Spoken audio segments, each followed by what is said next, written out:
बहू के हाथ। घर की बहू शीना को इस बात का बड़ा घमंड था कि जिस काम में वो हाथ डालती थी वो काम अच्छा हो ही जाता है। शीना की हर बात में हाथ का इस्तेमाल जरूर होता था। एक दिन शीना का पति आकाश उससे कहता है, कल जो वो भिंडी बनाई थी ना तुमने, वाह वाह वाह वाह, मजे आ गए। मैंने अपने हाथों से बनाई थी। मेरे हाथों में वैसे भी जादू है, जिस चीज को छू लेती हूँ सोना बन जाती है। अब ये थोड़ा ज्यादा हो रहा है। मतलब अगर हर चीज को छू के सोना ही बना देती हो तुम, तो हमारे नाम के पीछे भी अंबानी ही लगा देते हम। चुप रहो, मुंह पे हाथ रख लो, कुछ भी बोलते रहते हो। शीना की सास बगिया से पूजा के लिए फूल चुन रही थी। सुंदर, अति सुंदर, कितने प्यारे गुलाब के फूल हैं, भगवान जी खुश हो जाएंगे।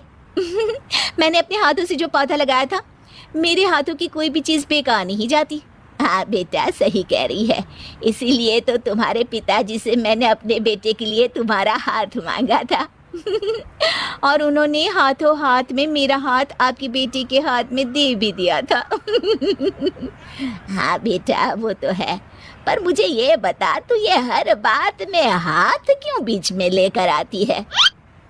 माँ जी, पंडित जी ने हाथ मेरा देखकर नैनीताल में कहा था कि मेरे हाथ जगन्नाथ हैं, मेरे हाथों से कभी कोई काम नहीं बिगड़ेगा, तो मेरे हाथों की तारीफ तो मुझे करनी पड़ेगी ना। हाँ हाँ, ठीक ही कह रही हो वैसे, तो मिलाओ हाथ इसी बात पर। शीना को न सिर्फ इस बात पे गर्व था कि उसके हाथ से सब अच्छा होता है, बल्कि घर के सारे काम भी वो पहले अपने हाथ से करती, फिर कोई दूसरा उन कामों को कर पाता। एक दिन शीना कपड़े धो रही थी। अरे घर में वॉशिंग मशीन है तो सही, खुद क्यों थक रही हो? कपड़े पहले मेरे हाथ से धुलेंगे, फिर वॉशिंग मशीन से। पहले हाथ की सफाई, फिर मशीन की धुलाई। अगर आज डाकू गब्बर सिंह होता ना, तो वो ये हाथ मुझे दे दे ठाकुर तुमसे जरूर कहता, और मैं तो दिलवा भी देता तुम्हारे हाथ।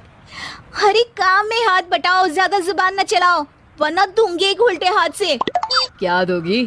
कपड़े दूंगी, लो निचोड़ो। ऐसे ही एक दिन, अरे बहू, ये सोफे पर चढ़कर हाथ से पंखा क्यों घुमा रही हो? माँ जी, क्योंकि मेरे हाथ से घूमेगा तो ज्यादा अच्छे से हवा देगा। अरे बेटा, फिर तो तुम गाड़ी का पहिया भी हाथ से घुमा के मायके जाया करो। एक बार आकाश ने घर पर कार लाने की बात छेड़ी। माँ, सोच रहा हूँ कि एक कार लेकर आता हूँ। ले ले बेटा, क्यों नहीं? अरे पैसे हो तो हवाई जहाज भी ले लेना। हाँ, पैसा तो हाथ का मेल है, ले लेते हैं। इस हाथ पैसे देंगे, उस हाथ कार ले लेंगे। मुझे तो लगता है कि बहू कार भी अपने हाथों से धक्का लगाकर घर लाएगी। वो तो नहीं करूंगी, लेकिन सबसे पहले स्टीयरिंग पर हाथ मैं ही लगाऊंगी, ताकि गाड़ी का आना शुभ हो। अरे घर ले आने तो दो, फिर हाथ लगा लेना। लेकिन शीना नहीं मानती।